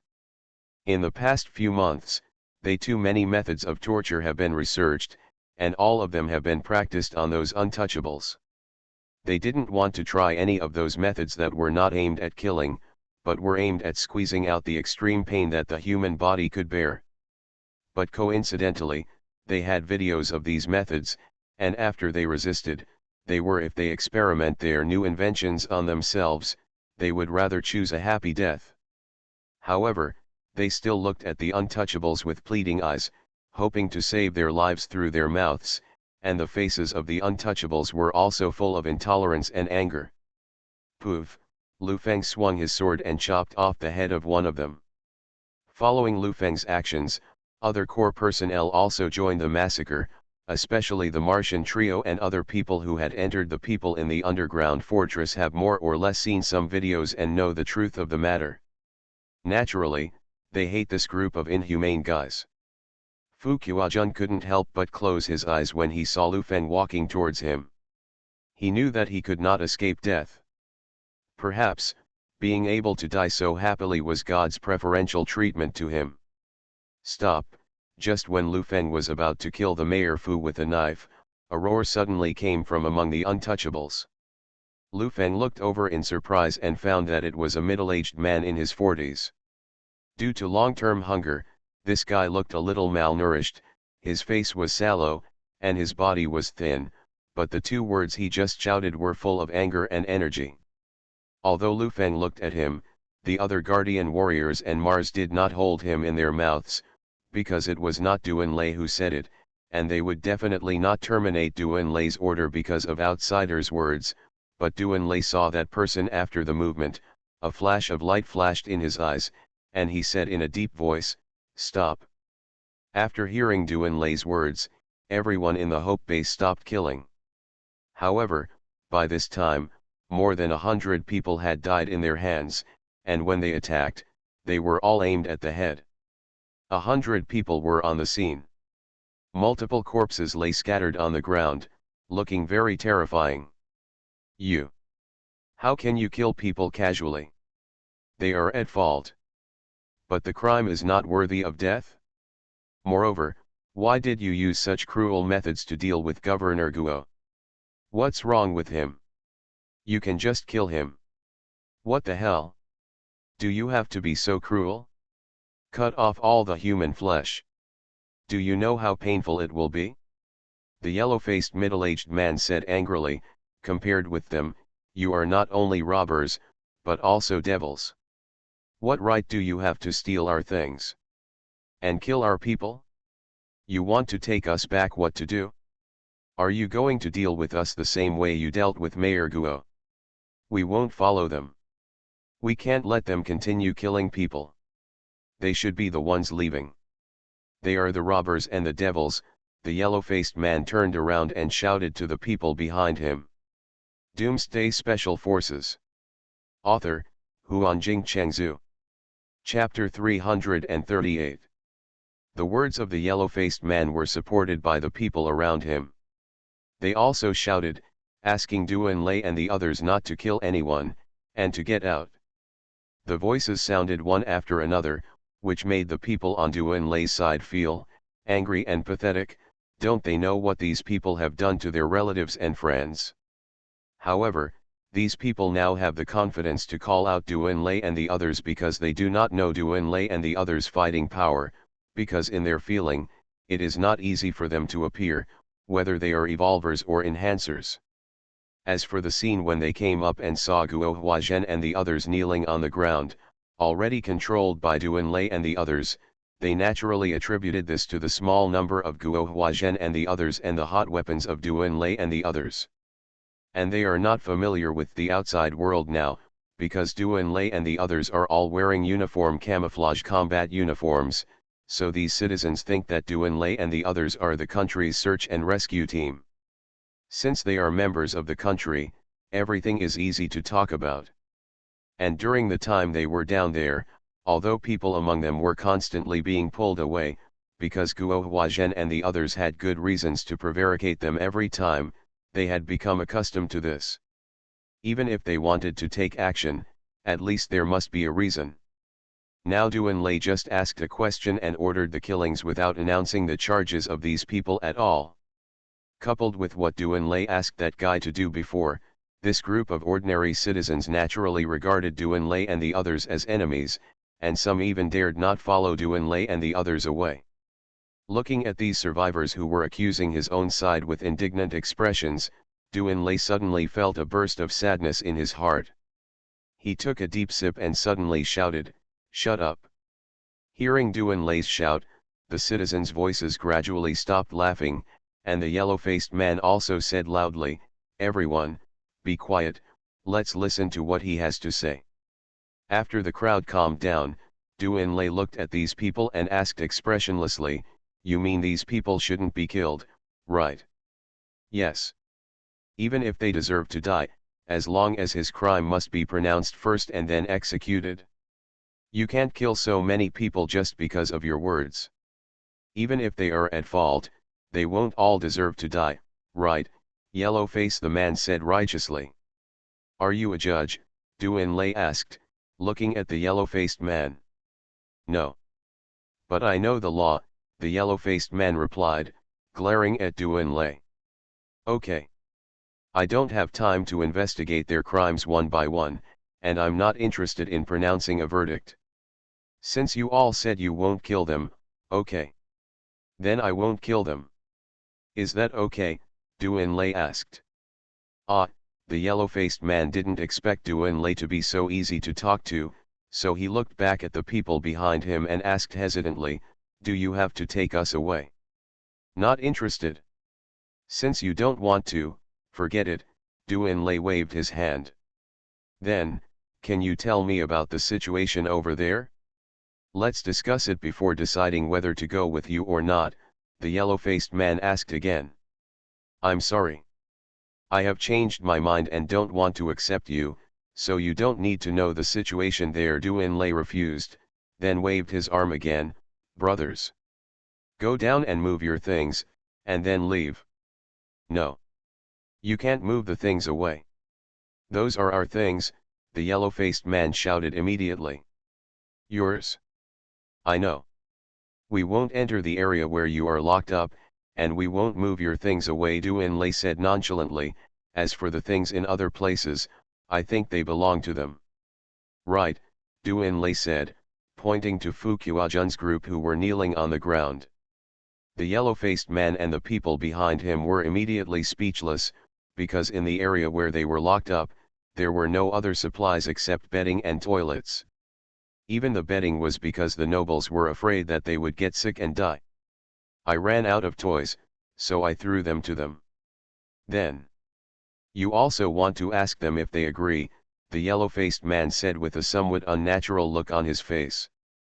That makes sense, Du Enlai nodded, then looked at Fukuajun and others, and asked very politely, "Gentlemen, I think you won't object if I move your things, right?" "No, no, no. Of course not," Fukuajun shook his head vigorously and said, "You can do whatever you want. Whatever you want, being able to save a life and come back is already a blessing for them. How can they dare to say anything too much now? If so, come to annoy these murderous gods. You are clearly threatening them." The yellow-faced man pointed at Du Enlai and said angrily. "Yeah. Even if I'm coercing them, so what? At least they agreed, and they won't say they were coerced. Now that they agree, the supplies below are ours." Du Enlai looked at it. The man with a yellow face said coldly. "Humph. Brothers. Move your things quickly. Then leave," Du Enlai shouted again. "Whoever dares to stop us from moving our own things, treat him as a robber and kill him directly." "Yes," the soldiers of the Guardian Legion agreed, and then walked towards the underground fortress. When the ordinary citizens heard Du Enlai's order, they looked at the surrounding Guardian soldiers who were watching eagerly, looked at each other, and hesitated to stop them. Because it was the stage of transporting supplies, some members of the Hope Corps who were collecting supplies nearby also came to help. Seeing that more and more people were coming to the Hope base, the ordinary citizens dared not stop them and could only watch them moving supplies in and out of the underground fortress. More than 10 minutes later, a guard warrior came to Du Enlai. It was the locksmith Zhang Ruhao. After he whispered a few words in Du Enlai's ear, Du Enlai frowned and followed him into the underground fortress. Sang Xiao and the Mars trio also followed automatically. Not long after, Du Enlai returned here again, followed by 300 girls. These girls were not very old and very beautiful. They were the harem beauties selected by Guo Huazhen for himself. It's just that the clothes they are wearing now are all random, both men and women, because when Du Enlai and his team arrived, Guo Huazhen and others hid these women. Because the location is relatively secret, behind a secret door, no one has discovered it before. It was Zhang Ruhao, the master of lock-picking, who accidentally discovered the secret door that locked them because of his occupational disease. Zhang Ruhao studied the door lock and felt that he could open it, but he did not act rashly. Instead, he ran back to talk to Du Enlai, because he didn't know what was behind the door. He didn't use the intercom because he was afraid that people around him would hear the situation. Zhang Ruhao thought that this secret door was so secretive that it might hide some big secrets, so he didn't mind running over. Du Enlai came to the secret door, thought about it, and ordered Zhang Ruhao to open the lock and open the secret door, because he knew that if there was a powerful secret weapon inside, Guo Huazhen and his team would not stay here without using it. When the secret door was opened, the scene inside made Du Enlai's expression even colder. Behind the secret door was a large warehouse, but now there was no material stored in this warehouse. There were several rows of beds inside, and the beds were full of people, women. These girls were locked up here, with only a small pair of underwear covering their bodies. When they saw Du Enlai and his men, these girls did not show panic, but greeted them with smiles, because these girls had been taught a lesson, and they knew what kind of treatment they would receive if they did not obey. Because there was no intention to put these girls back among the untouchables, the nobles did not hide their torture methods from these girls when they experimented with the untouchables they selected. On the contrary, in order to make them more obedient, they deliberately pulled them to watch every time.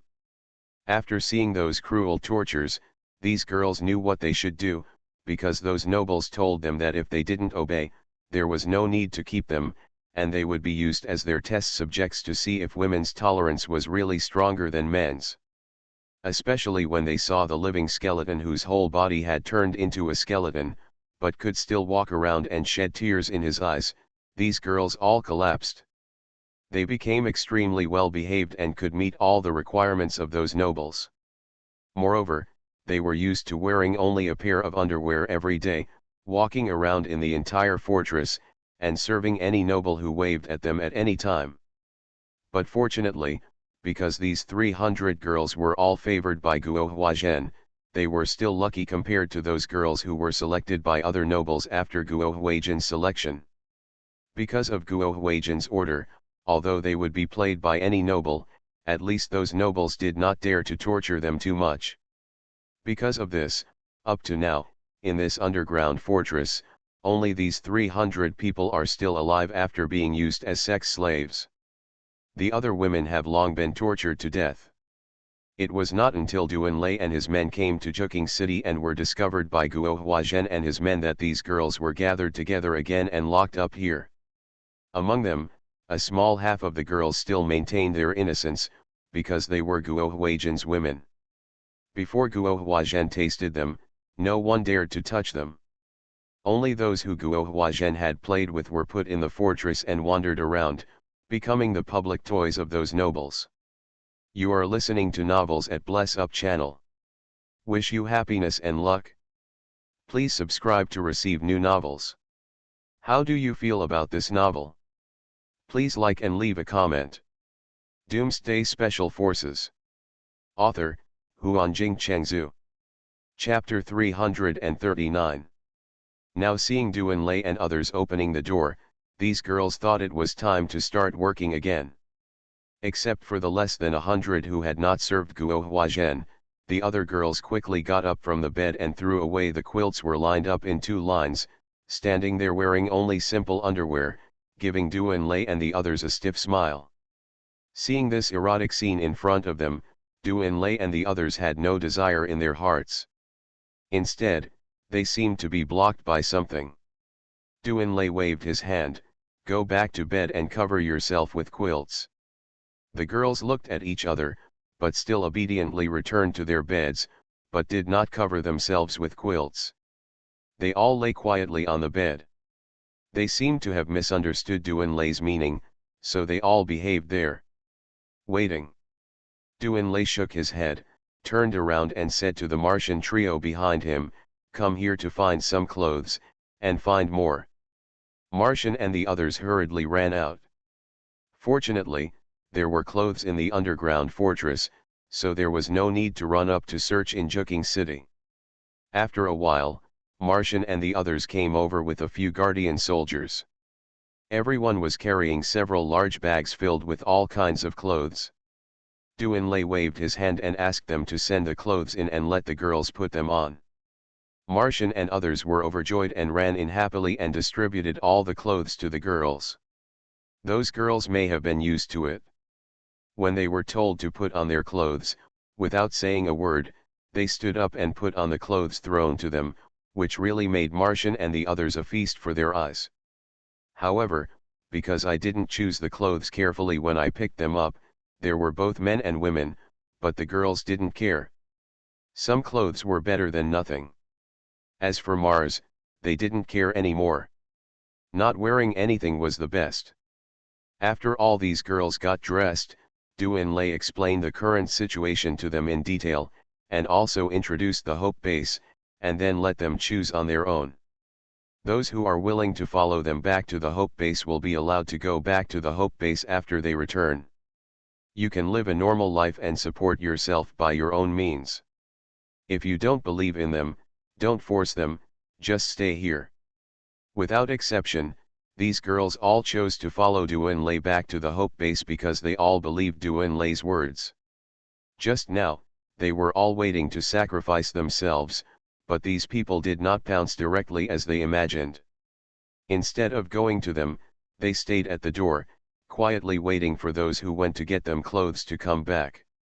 The Mars trio and the Guardian warriors who brought the clothes in, although they couldn't help but glance at them several times while they were getting dressed, their eyes were not full of desire like those of the nobles who ravaged them, but with a look of lust. They were peeking curiously and shyly, and these men did not take advantage of the opportunity to take advantage of the clothes they were given by coming up to help them put them on. Judging from these actions, these people are much better than those nobles. What's more, those nobles are all demons and can cruelly torture people. Because they have been among these people for a long time, these women the children also know that they will definitely live less than 5 years here, because those nobles can only live that long, and then they will fall into desperate situations due to lack of food. At that time, no one will cherish them, and they will face a scene more terrifying than hell. Don't forget that Doomsday said that they will regain their freedom when they arrive at the Hope Base and continue to live as ordinary people. Even if they were told to go back and become sex slaves, they would still be happy to do so. As long as they could leave here, they would be willing to pay any price. Those who were tortured to death in front of them would appear in their dreams every night, making them unable to sleep peacefully at all. Even these girls were hoping to be recruited by those nobles to sleep with them. When being tortured, they can escape from their nightmares. Moreover, there was no need for Doomsday and the others to deceive them. If they wanted to possess them, they had just had the chance. Moreover, even if they directly forced them to leave, they had no way to resist, so they all did not hesitate at all. Agree to go to Hope Base. Doomsday gave these girls more preferential treatment than the citizens above. The first reason is that these girls are all young and beautiful. Although they were reduced to sex slaves in this underground fortress, at least their physical condition it's pretty good, and I haven't suffered any serious abuse. Maybe this is the only good thing Governor Guo has done in this underground fortress, right? Now most of the core personnel and guardian warriors of Hope Base are singles. With these beauties, it must be able to bring them some motivation, right? Of course, Doomsday will never forcefully assign members, nor will he allow those members to use strong methods to pursue these girls. If he wants to win the beauty, he will not do it unless he is charming. The second reason is naturally that Doomsday originally paid more attention to women and children in the apocalypse. Although most of these girls were tasted by many men, Doomsday did not think it was their fault. For the continuation of their lives, there was nothing wrong with them doing this. What was wrong was just that they entered the wrong city at the wrong time.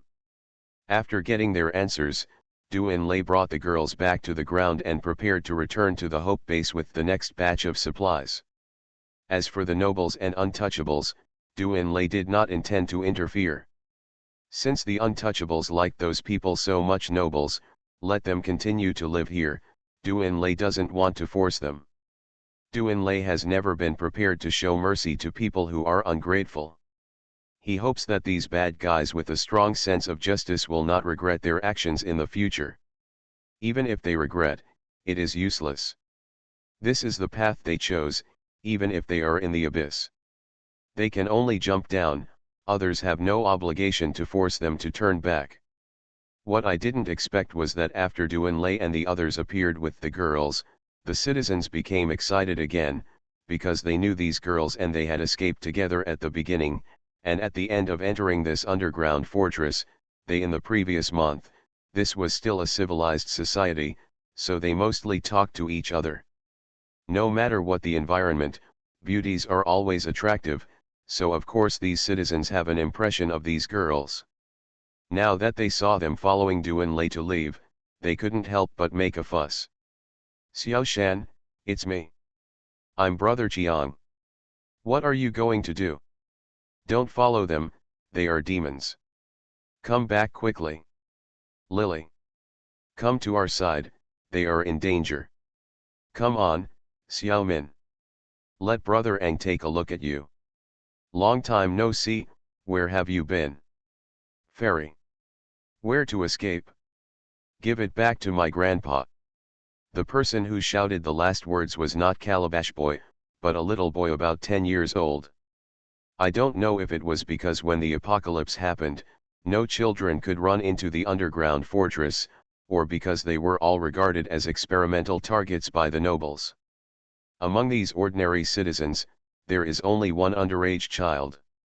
The girl he called a goblin heard the sound and immediately turned around. When she saw the little boy, she couldn't help but be startled. Then she ran over and picked up the little boy, and asked softly, "Kid, where is your grandpa?" It turned out that this girl was a waiter in a shopping mall. Her grandfather took her to the mall, but he lost it. His grandfather was making a broadcast in the radio room. Just when the girl saw the child, she said that she knew where his grandfather was and wanted to take him. I went to find Grandpa, and the end of the world happened. The flow of people was quite chaotic at that time, and the girl and the little boy were separated. After entering the underground fortress, the girl did not notice the little boy and thought he had not come in. Now that she saw the little boy, she remembered what happened before. Things come up. Although the girl had already changed her clothes, the little boy had a good memory and still remembered the girl, so he rushed out what he said just now. The girl picked up the little boy and looked back at Doomsday with a look of prayer in her eyes. Doomsday, knowing that she wanted to take this little boy with her, she nodded. He had not noticed this child before. If he saw him, he would definitely not abandon him. However, this child has been hidden among the crowd, and Doomsday did not pay much attention to these citizens at all, so he missed it. Drop this little guy. Seeing Doomsday nodding, the girl hugged the little boy and walked back. The little boy did not refuse and stayed quietly in the girl's arms. However, the citizens were not happy anymore and shouted, "Put the child down, don't take him to those demons, they are just a bunch of demons, don't you all want your life?" Hey, the yellow-faced man stepped forward again at this time and shouted to Doomsday, "What are you doing? Are you going to snatch away girls when you see them? Fortunately, you are still wearing military uniforms. Before the end of the world, soldiers seem to be okay. How come you become such a jerk after reaching this end of the world? Is this the nature of a soldier?" Hearing the yellow-faced man's words, Doomsday's face suddenly darkened. He turned back and glared at the yellow-faced man, and said coldly, "Do you have the guts to say it again?" Seeing Doomsday's expression, the yellow-faced man couldn't help but take a step back, but turned around to see that there were thousands of people around him, and suddenly felt emboldened, and shouted to Doomsday, "Am I wrong? Aren't you just robbing civilian girls now? When you see these girls, you want to snatch them away. How dare you say that you are not robbers? It's okay to take away food and supplies, but now you're even taking away people. You are simply inhuman beasts."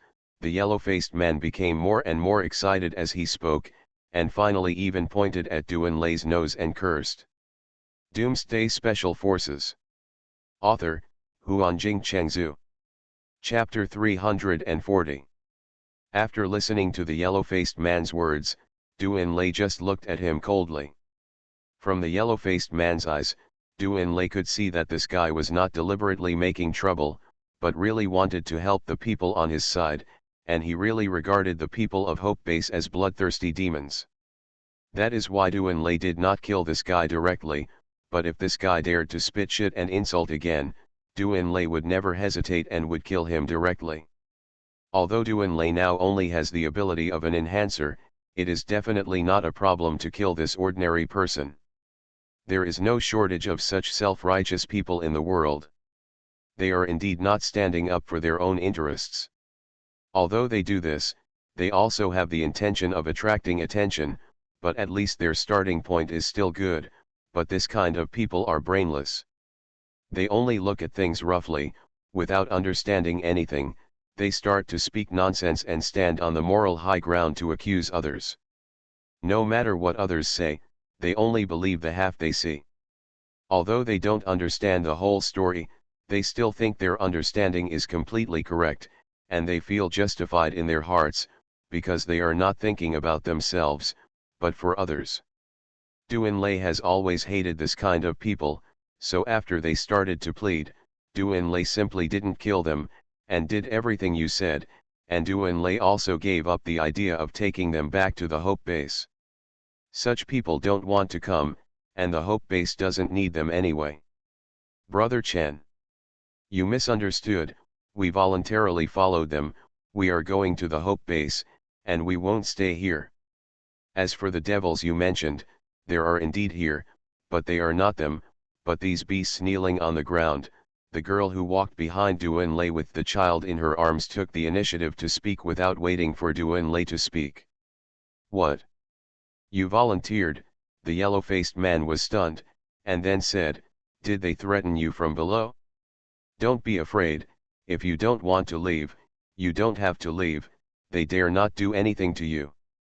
I really don't know where this yellow-faced man got the confidence to say such a confident word. Maybe it was because Duanlei just listened to his advice so easily and let Mayor Fu and his men go, which made him so confident. But why didn't this yellow-faced man think about it? Since Duanlei said he would not kill them, so much time has passed. Why are these guys who used to be called nobles still kneeling on the ground and dare not get up? Are you sick? Why are we being threatened? Why do you care where we go? Where were you when we were treated like that by these bastards day and night? Where were you when some of us were tortured to death? Now you come out to act big.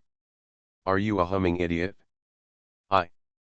A girl came out of the crowd and pointed at the yellow-faced man and cursed. After entering the apocalypse, these girls were seeing the sun for the first time. In addition, Duanlei told them about the situation at the Hope Base. Now they can't wait to leave here. This yellow-faced man suddenly jumped out to obstruct them in a place where they had suffered humiliation and torture, which naturally made these girls dislike it. They had accumulated too many negative emotions in their hearts, but they had never had the opportunity to vent them under the suppression of fear. Now seeing the aggressive and self-righteous look of this yellow-faced man, and it was obvious that he was against Duanlei, they would naturally not be polite to him. After the girl finished scolding, the yellow-faced man was stunned, and then frowned and said, "How can you not know what is good for you? I only stood up for your good, why did you scold me? Besides, even if they didn't force you, do you believe everything they said? Who doesn't know how to praise themselves?" The yellow-faced man pointed at Fu Qiujun and the others and said, "Although these people are a little strict in management, they also do it for the convenience of management, and they will also give us food, although a little less, but the food is not enough, at least they did not starve us to death, which shows that they still have us in their hearts, and it is safe here. There were so many zombies before, and we were safe here. Now there are no zombies. There are so many resources in Juking City, we can live here safely. Why do you want to leave? For our own good." Ha ha ha ha, the girl suddenly laughed crazily, tears flowing down her cheeks. "I don't need you, an idiot, to do good for us. As for them, you think they have you in their hearts and you follow them, and there is still insufficient food. Can't you see what they are carrying now? So much food, you tell me that there is not enough food? Are you humming blind? Follow your master, and you will soon know their true colors. At that time, I hope you can still be so righteous. I hope you won't regret it. Idiot. Brother Chen. You are wrong." The girl holding the little boy also said. "You haven't seen what they did, but we have seen it.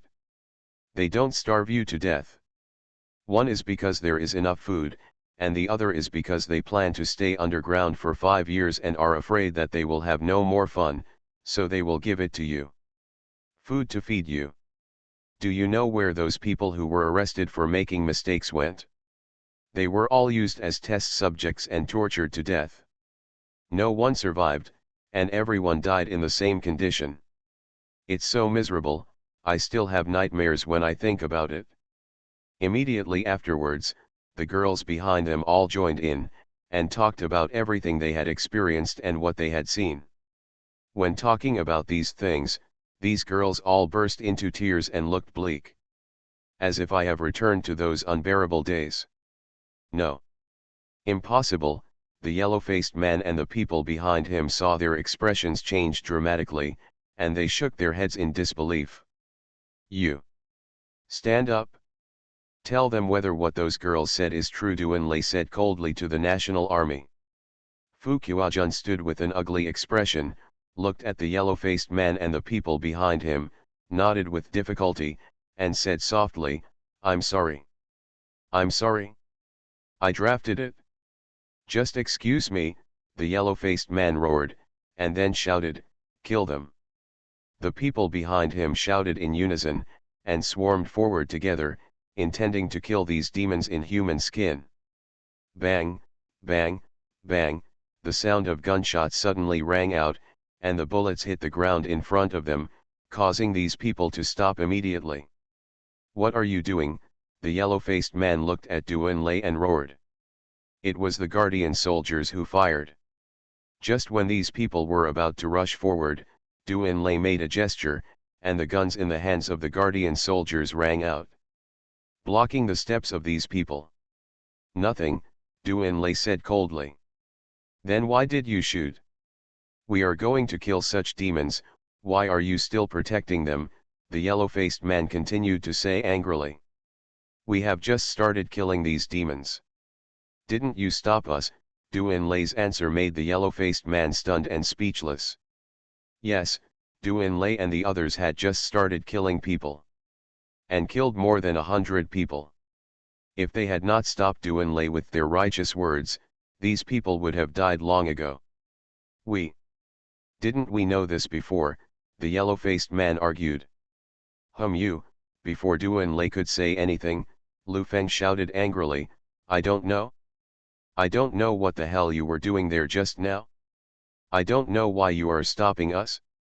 No, you dare to call us cruel if you know, but you can call us devils if you don't know. Get the hum back. If you go forward, kill me.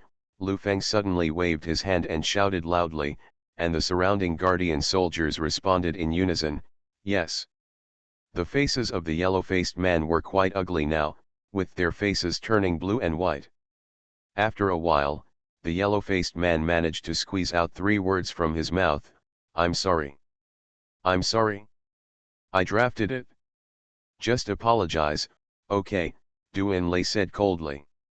This sentence was exactly what the yellow-faced man said to the National Army just now. Now Doomsday returned it to the yellow-faced man unchanged. Faceless man, now stay there quietly and don't let anyone move. If you have anything to do, we'll talk about it after we leave. Please. Let us kill them. They are all demons and deserve to die. The expressions of the yellow-faced man and those behind him all changed. Waiting for them to leave? Can we still kill these people after they leave? I'm afraid that by then, the people on my side will be the ones who die. In fact, when those girls were crying just now, they already believed it in their hearts, because looking at the expressions of those girls, it was impossible for them to be coerced to frame Fukuajun and the others. After thinking of all the previous signs, it was not difficult for them to understand the truth of the matter, especially when Fukuajun said sorry to them at the end. The look in his eyes was not reluctance and injustice, but shame and fear. All of this proved that what the girls said was true, and only now did they remember that Doomsday had asked them before he wanted to kill Fukuajun, among you, anyone who thinks they have not done anything similar can come forward. Only now did they know that the similar things Doomsday mentioned were what the man who used a knife to slice off Governor Guo's body bit by bit had done.